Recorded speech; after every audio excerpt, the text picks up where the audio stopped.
Барлықтарыңызға қайырлы күн. Мен бүгін сіздерге ASP тапсырудың ең оңай жолын көрсеткім келеді.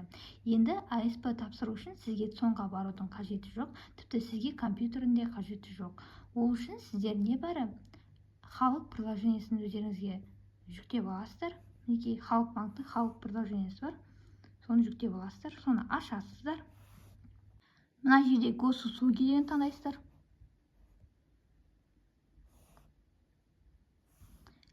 Мына жерде льготы, пособия и пенсия деген таңдайсыздар.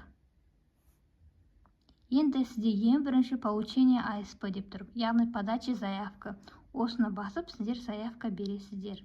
Мінекей, мына жерде жазылған, тұратын адрестерін жазуыңыз керек, үйіңізде неше адам тұрады, соның бәрін жазу керек, және счет таңдау керек. Сізде ол міндетті түрде социальный счет болуы қажет.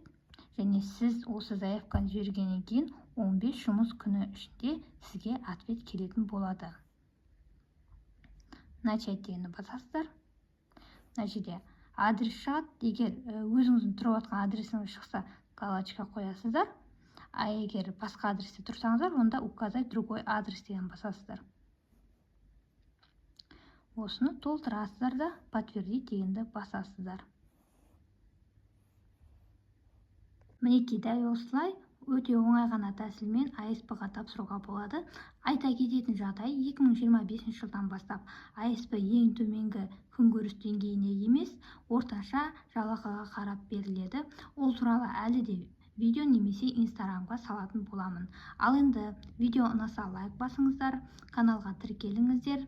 Назарларыңызға рахмет.